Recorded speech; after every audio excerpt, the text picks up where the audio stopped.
तर आपल्याकडे वैभव आलेले आहेत आणि ह्याची आपण रायनोप्लास्टी सर्जरी केलेली होती. सेप्टो रायनोप्लास्टी सर्जरी केली होती.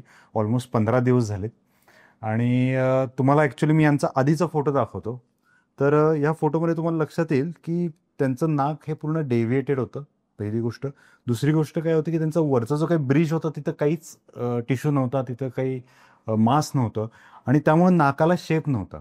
आणि त्यांची सगळ्यात महत्त्वाची कंप्लेंट अशी होती की डाव्या नाकपुडीतून श्वास घेताना खूप त्रास होतोय. खूप दिवस झाले ते त्याच्यासाठी काही लोकल मेडिसिन घेतले, ड्रॉप्स टाकले, पण त्याने काही क्युअर झालेलं नव्हतं.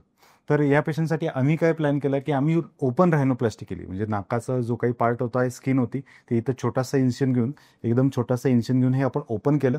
ओपन केल्यानंतर आतमध्ये जो काही पडदा होता, जो पूर्णपणे क्रुकेड होता, म्हणजे एका साईडला झुकलेला होता आणि खराब झालेला होता, तर त्या पडद्याला आम्ही पूर्ण काढलं बाहेर आणि बरगडीचं एक छोटंसं आपण कार्टिलेजचं हाड काढलं आणि त्याला प्रॉपर शेप दिला पडद्याचा, सेप्टमचा शेप देणं आणि आतमध्ये इन्सर्ट केलं.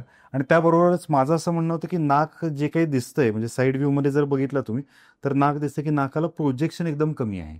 हे जे काही नाक चालू होते ते डोळ्याच्या मध्ये चालू होते, ते नाक जरासं वरती चालू व्हायला पाहिजे.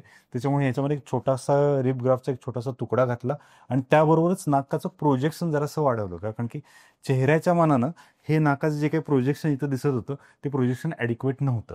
तर अशा पद्धतीनं आपण सर्जरी केलेली आहे आणि रिझल्ट खूप छान आलेला आहे. तुम्हाला कसं वाटतं रिझल्ट बघून? अगदी म्हणजे मी सर्जरीच्या आधी 2-3 ठिकाणी चौकशी केलेली. तर त्या हिशोबाने विचार करायला गेला तर कॉस्ट इफेक्टिव्हली पण मला खूप म्हणजे अगदी हे झालं, स्वस्त पण पडलं ओके. आणि अपेक्षेपेक्षा रिझल्ट माझ्या चांगले आले. म्हणजे डॉक्टरांनी अगदी चांगलं ट्रीट केलं, त्यांनी कन्सल्टेशन पण चांगली केली आणि झाल्यानंतर जे अपेक्षित रिझल्ट होते ते डॉक्टरांनी जसे सांगितले त्या पद्धतीने रिझल्ट पण आले आणि जो एक ॲटिट्यूड होता माझा स्वतःकडे बघण्याचा तो पूर्ण चेंज झाला माझा. चेंज झालेलं. त्यामुळे मी डॉक्टरांना खरंच थँक्यू म्हणतो. Thank you very much.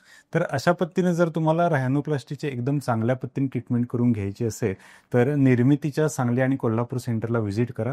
तर अत्यंत कमी दरामध्ये आपण रायनोप्लास्टी तुम्हाला एकदम चांगल्या पद्धतीने आपण करून देऊ शकतो.